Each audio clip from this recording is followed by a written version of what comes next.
So here we are, 2026, and I've never played Final Fantasy VII, and I've avoided all spoilers. Okay, most spoilers.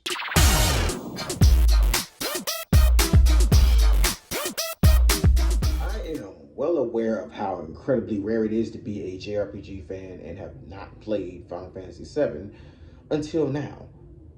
Although, in my defense, I grew up with a Nintendo 64 and never had a PlayStation in the house, and I've always leaned more towards the Dragon Quest games than the Final Fantasy games. That being said, I can see why there's so much talk amongst everybody that I know and all over the internet when I still paid attention to play this game. And what prompted me to do it is there is the remakes that are out, and I played the demo of the remake. And after playing that demo, I could see that okay, this is something that I want to play. And so naturally, I want to play the original to see what changed, what type of quality of life improvements they made to it, and do I like the remake more or the original? Now, I thought again, as someone who's always saying how gaming is better now than it's ever been because again, it's easier to get into. There's more quality of life changes to everything. Like everything's just more accessible now. But haven't played this one again. I'm not done with it. I've got about as far as the point where they get the dog cheetah thing on their team. The red, what is his name? Red 12, Red 13, whatever his name is. And from what I can see, I can tell that if I would have played this back in the day when it first came out, I probably would have liked it more than Ocarina of Time. Because if I'm not mistaken, they came out in the same year or close to each other. Like, Ocarina of Time came out in 1998. So I'm thinking Final Fantasy VII. I know it didn't come out after. So Final Fantasy VII either came out in 98 or 97 as well. And I know there's like a bit of an argument on the playground. If you're on the PlayStation side, you were screaming Final Fantasy VII better. If you're on the 64 side, you were screaming Ocarina of Time better. And me having only played the one, I'm like, okay, Ocarina of Time. And again, Ocarina of Time is still awesome. Still an awesome game. I love it. It's forever going to be one of the greatest games of all time, in my personal opinion. I think Earthbound is the single greatest game of all time. But there's so many things that I didn't even know games were doing at that time. Like there's a lot of things that feel like kind of modern what games are doing now. Like Final Fantasy VII, the way the story is set up just feels a lot more modern. Yeah, you still got that 1998 jank in there sometimes where there was a lot of problems where you could not follow a story on there. If you like saved at a random time, you had to remember exactly what you were doing. Like I know there was one mission where I was trying to get into this club and Cloud has to cross dress. I didn't know what to do, so I ended up talking to everybody. Left out the area, talked to everybody again. I don't even know what character I talked to trigger it, but I end up figuring out where to go after that. I ended up just talking to everybody like three different times and kept going in a circle. So, modern games, they do kind of have things like place markers and little journals that be like, hey, this is what you do next. And that's cool and everything. But there's just something about the way Final Fantasy VII is set up that I know that had I played that back then, it probably would have been one of my favorite games of all time. Like, some of the creature design, like, I still don't understand what they're going for with some of them, but I just like the way they look. There's a creature that looks like a house. I don't know what that's about. It's like you're going through the junkyard, you just fight this house that's attacking you, and then you're in the sewer and you're fighting this giant ninja turtle mutant looking thing. There's a part where you have to be stealthy, and I kept messing it up because I just kind of suck at stealth. Even though I love the Hitman games, I suck at stealth.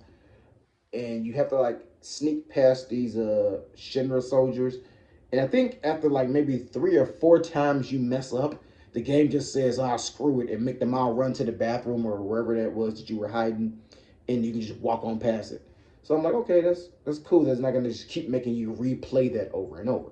And again, at that time, that's not something that games were doing. Where we just understood, look, the story is important. You screwed up. You fought enough of them. Keep it going. Because I remember sneaking into the palace on Ocarina of Time. If you get caught, you just get caught. You gotta just keep doing it until you don't get caught. But Final Fantasy VII had it where it's like after you mess up so many times, you keep going.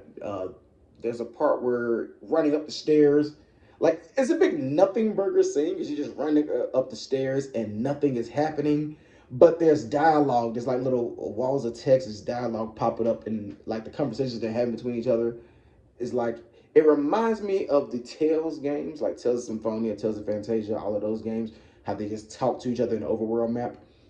It had like little text like that. So lines weren't voiced back then, but it's cool seeing how they found a way to just breathe that kind of life into that game to where it felt like they were actually interacting with each other. Like it wasn't voiced, but you had this big wall of text that kept popping up as they run upstairs. Barrett continually saying, "Are we there yet?" and Tifa getting mad at him.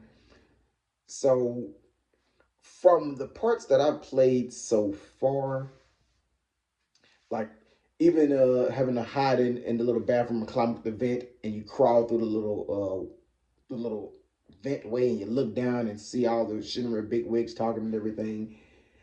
For an RPG, that was something, that wasn't really done back then. Like most RPGs back then were kind of just like, they're very basic, straightforward, generic. You got your white mage, your black mage, your red mage, your warrior class, your defense class. It wasn't like that. And it was always like in this big fantasy world where you're out in the wilderness fighting wolves and dragons and bears and whatnot.